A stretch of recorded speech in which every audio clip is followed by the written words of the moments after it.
Hello, everyone. Welcome to my talk. Hopefully I didn't disturb you too much. So I'm Andy, and I'm from Capsule, CRM. And I'm here today to talk about growing pains and going multi-account at Capsule.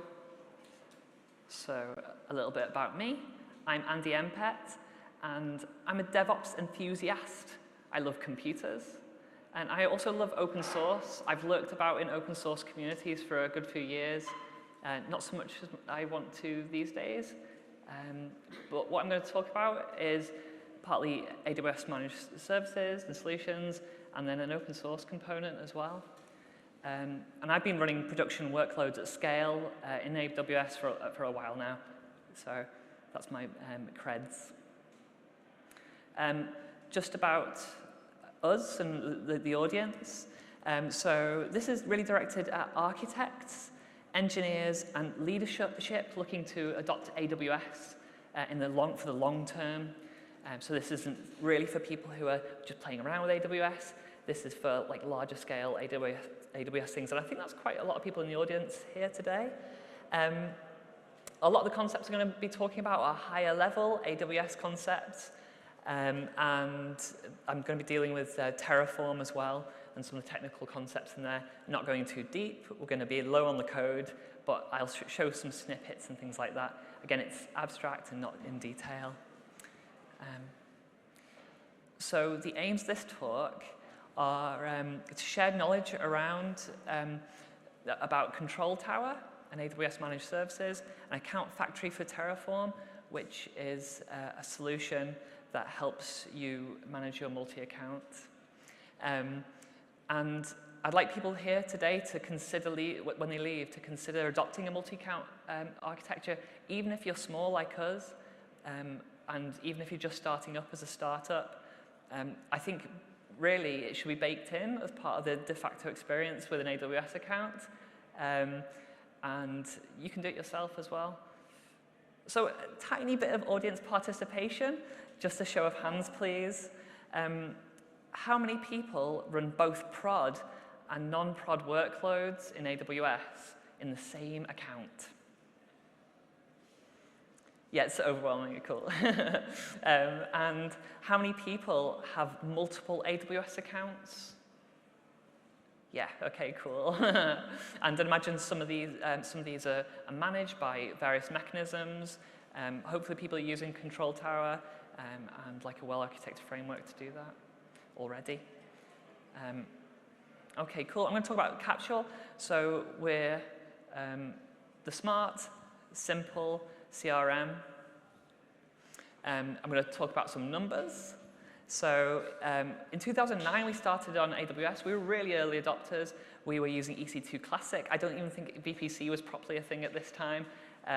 And we've always grown with AWS as AWS has grown, or we've grown. It's been a decent experience, but things get complicated, as I'll talk about in a bit. We were a classic 3-tier architecture app, a monolith. Life was good. It was easy. We had one AWS account, 40-ish staff, and we're still around that size today. We're not growing in terms of staff numbers, so complexity for us is kind of hard if it gets really big. And there's only 3 people in our ops team, and we deal with not just infrastructure, but everything around being SRE and a lot of other components to the life cycles of apps. Observability as well, wow. So a little line about complexity. So we grew, and for a time, things in the cloud are great.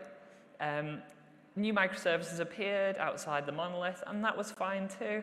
We could accommodate that with, at the time, like RightScale or other services, and now Ansible.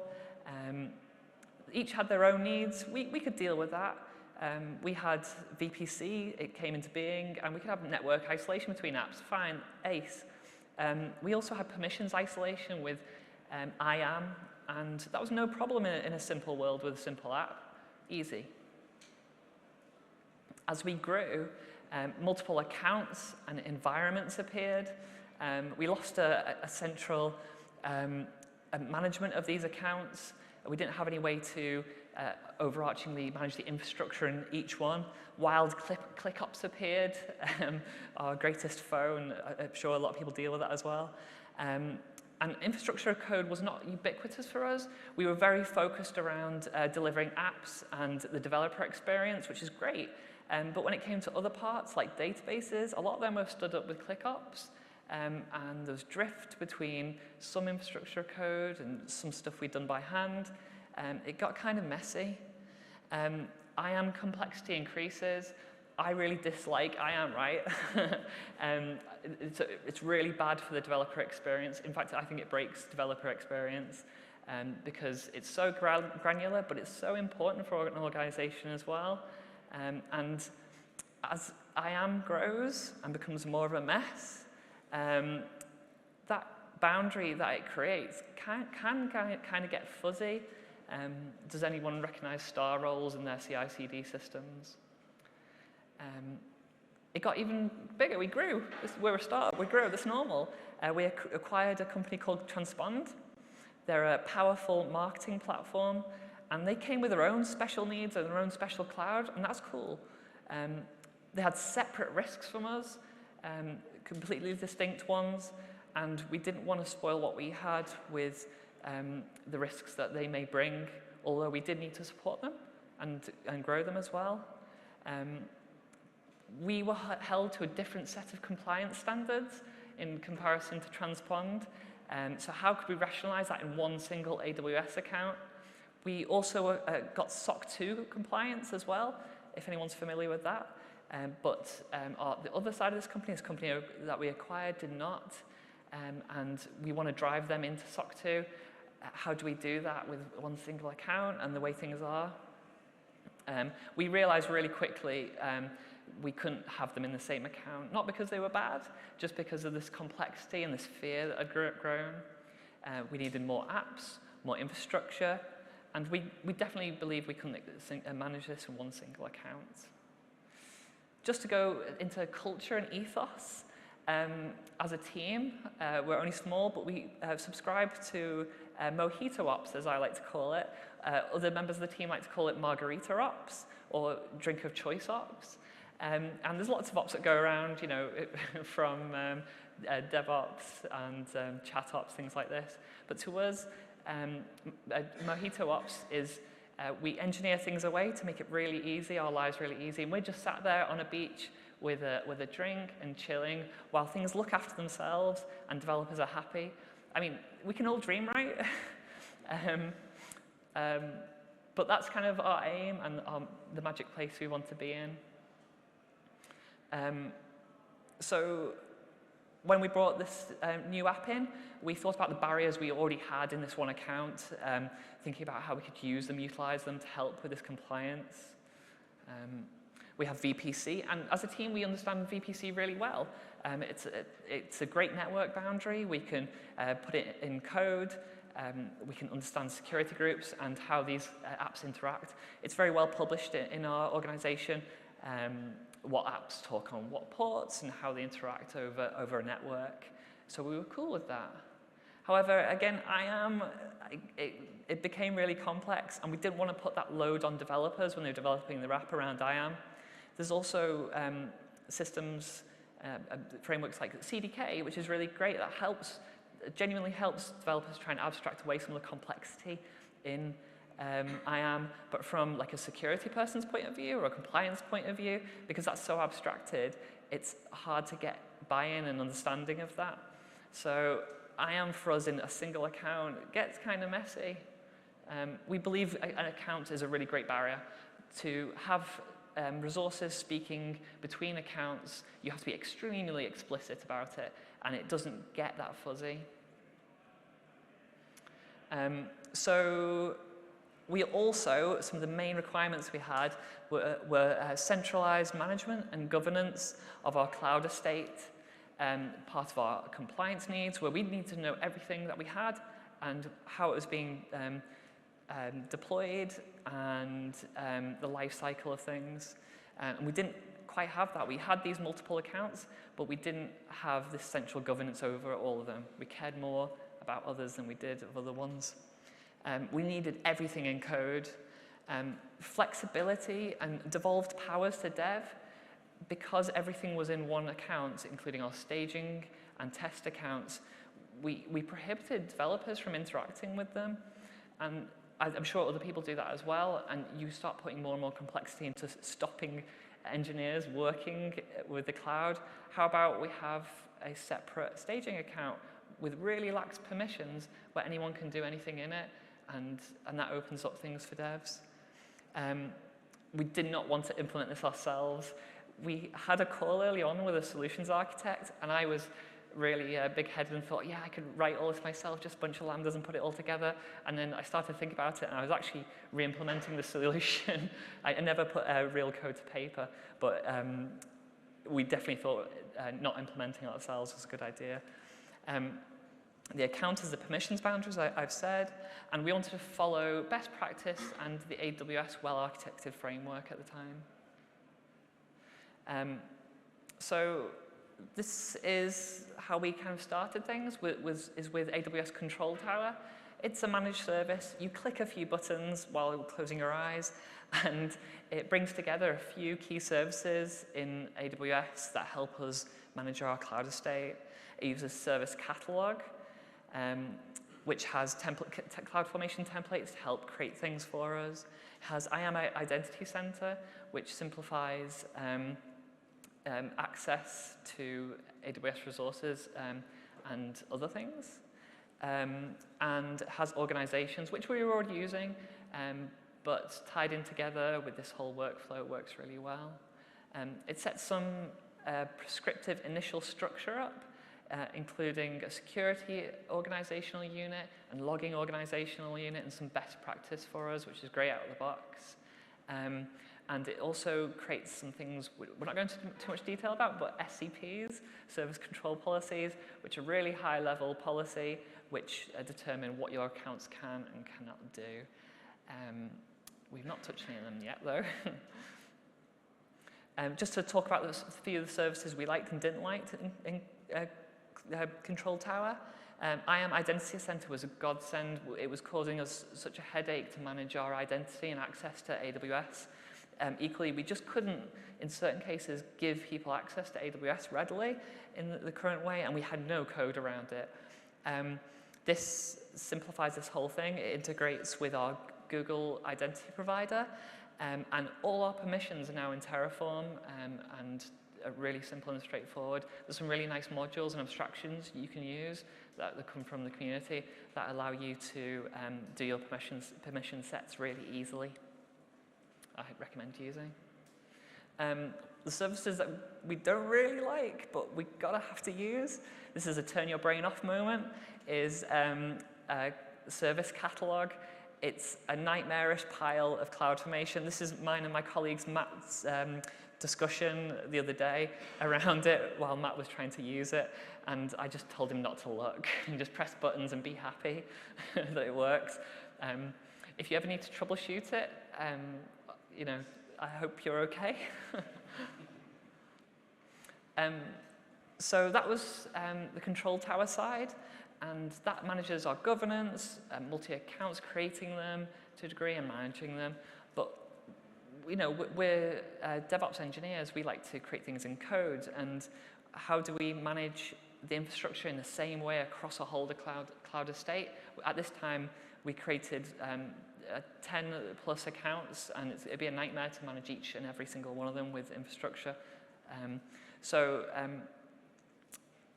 AFT is really cool. We declare the state of our AWS accounts and resources in Git as Terraform, and AFT ensures our cloud environment matches that desired state. It wires together many AWS services to ensure that.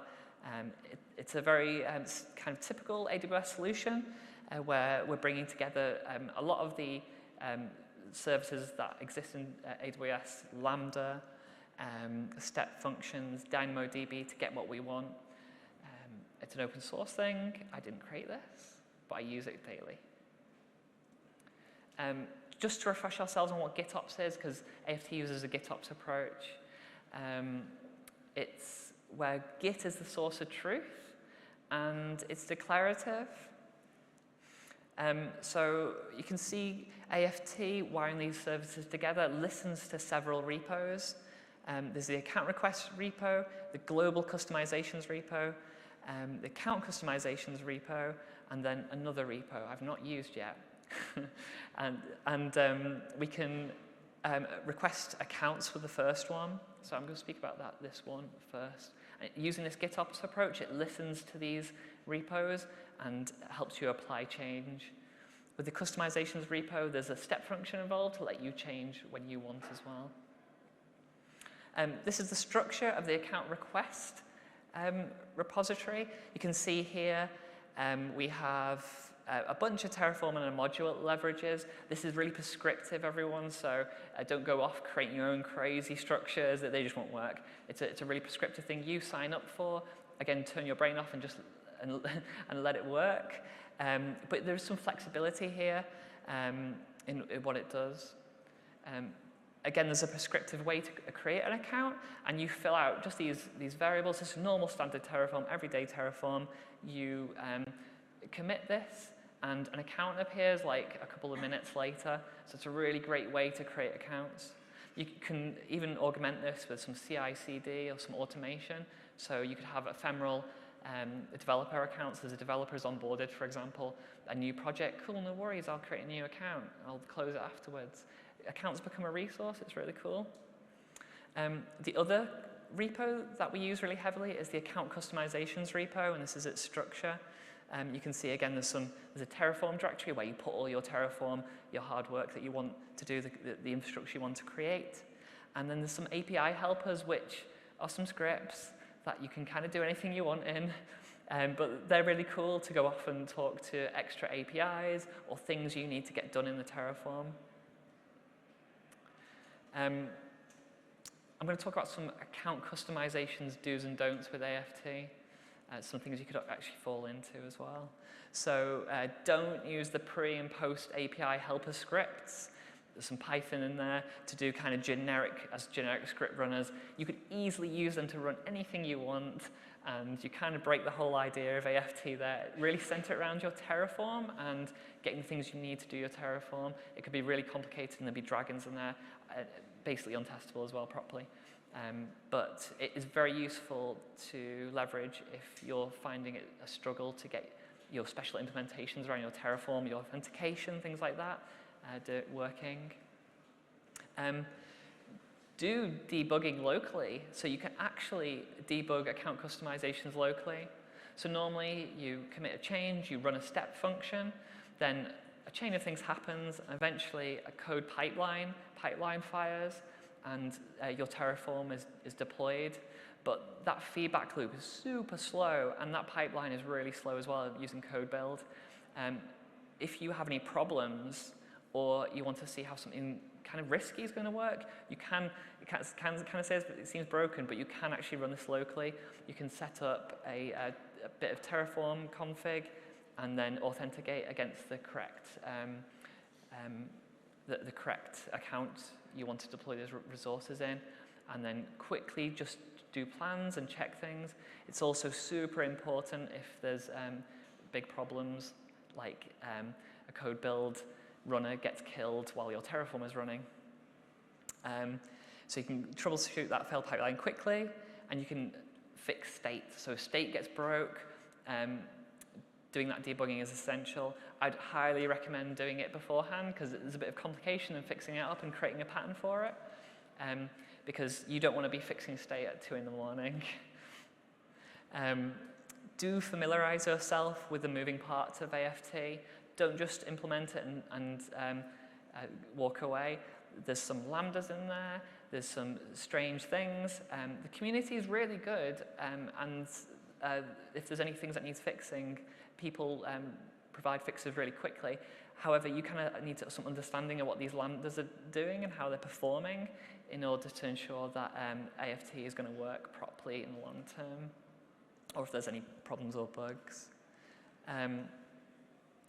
So extending on the account customizations workflow, it's just Terraform, right? Like, it doesn't have an extensible architecture, which is a shame. I'd love it to have one, maybe in the future.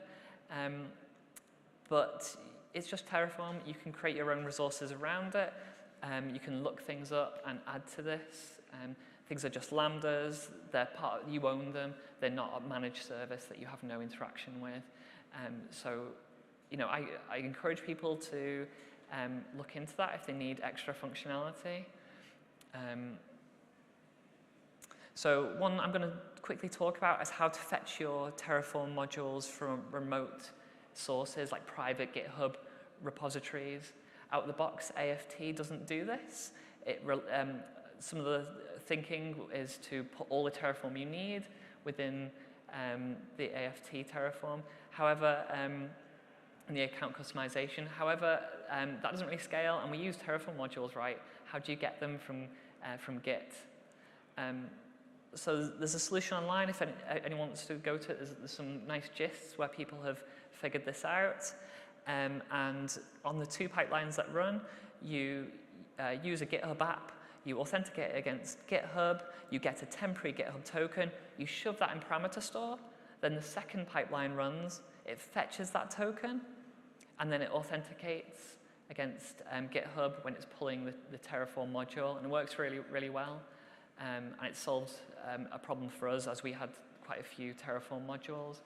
And if you're a business that has really invested in Terraform modules, something like this would be essential. Again, not out of the box, and I'd love to see this wired in to the solution in some way. You can also do this with S3 as well, which is kind of simpler. So if you have a lot of your Terraform modules in S3, you can add a permission to your AFT role that will then help you pull those from S3, which is kind of simpler. A picture of me last night with a mojito. I think I achieved mojito ops last night. I would just turn my phone off and didn't listen to the PagerDuty. So I really believe this enables developers to deliver. It starts to open up things like staging accounts and makes things a little less complex for people. That fear goes away. Those ideas of risk are kind of really minimized and only cared about in the prod account, but people can start spinning up, playing with AWS really quickly. It helps with infrastructure management at multi-account scale, which we're at now. It's made our lives easier, hence the mojito. There is a community around the solution. It's kind of new and people are there, but they do help, and issues get addressed, and people are quite vocal. So if there's any problems, go to the FT GitHub, and you can get support and help. So I talked about complexity earlier, and you could argue this is really complex as well, and yes, it is, but this is complexity we can kind of get behind and we understand, and a lot of people share in this complexity. It's not just ours or ourselves. And I think it unlocks higher order systems for us, so higher order problems that we can solve with it. So we're confident in adopting this. So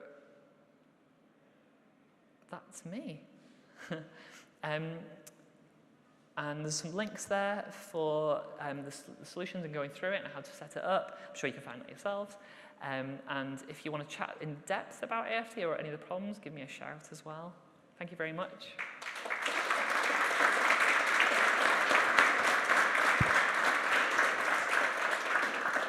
Wonderful, wonderful. Thank you very much. Do we have any questions? I'm a man who's happy to run around with a microphone. One here, and then I'll come to you, sir. Yeah, good presentation, thank you. Thank you. We've got around 150 AWS accounts in a similar sort of scenario to what you described earlier on. I've gone through the process painfully of importing all those into Terraform state. If I was to adopt AFT right now, with the current state that I'm in, could I import the existing accounts into the Terraform state for AFT? Yes. Yes. And what benefit would that offer me? Yeah, so then that opens your existing accounts to the pipelines. So it'll install those pipelines and the AFT management account, and then those accounts that you have would become under the AFT management. So you could start using that whole functionality and those pipelines. So importing the Terraform around that you already have, that might be really difficult, but it is doable at that point, yes. I guess it would be more importing the management of the accounts into Yes. the AFT and forgetting about the existing Terraform, which would probably work even better. I wouldn't even forget about it. I think that some of the work I'm going to do soon is actually going to be importing some of it. There's the new import resource in Terraform. You can define that.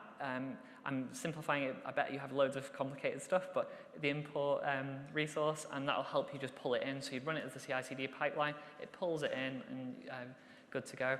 I'm ignoring your existing state. Thank you very much. Thank you. And there's another question. This goes first, and then I'll come back to you, promise. Hi, could you estimate how much engineering effort it took you to go from the pre-control tower era to where you are now, like in person weeks or something like that? Yeah, so it was a single person, me, and it was the time is hard, but there was a bunch of research and thinking about it. There was some talking about it within the business to sell it. I don't know, the actual hard work to get it in place is overestimating a week. It's not hard. It's the stuff that comes afterwards, like importing accounts and fiddling with Terraform forever. But to control tower itself is a button click, and then the AFT solution is just running some Terraform and fiddling with some config. So not hard. All right, thanks.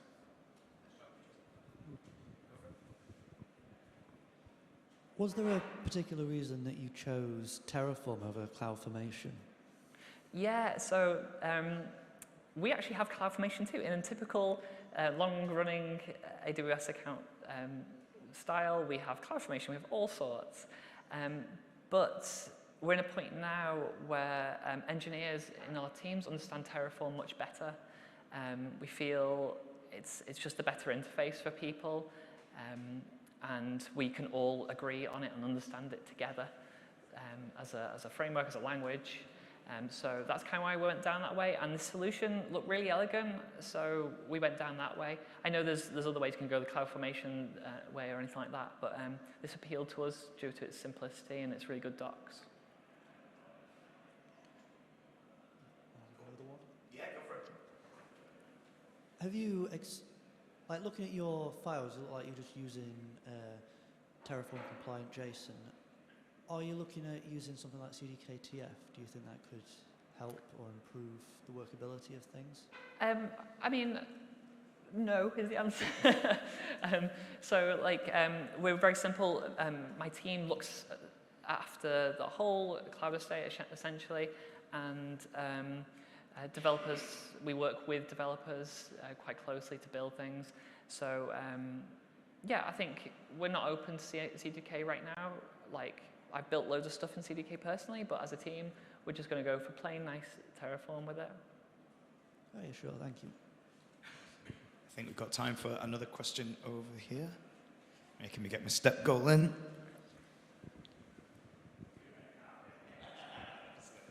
Hey, thanks very much for that. A question around the control tower versus the AFT part of it all. Given creating accounts is something you generally don't do that often, what benefits did you find over setting up the AFT and going down that process rather than, I need a new account, I'll just click a couple of buttons and now I've got the new account?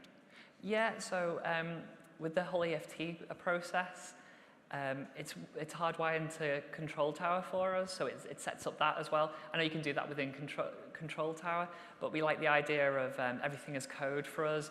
Having an account as code even, to that level, is really appealing. And owning that account as lifecycle, genuinely the idea of an account as a resource, or just another resource that you blow away, is really appealing to us. It works with our culture. And moving away from ClickOps is something we want to do. It's definitely a cultural thing. How far does it go? You start clicking to create accounts, and then you start clicking to do your IDP, and then you start clicking here and there. So I think really the answer is it's cultural, and we prescribe to this type. Thanks. Amazing. Any more questions? Going once, going twice. In that case, can we have another big round of applause for Andi, please?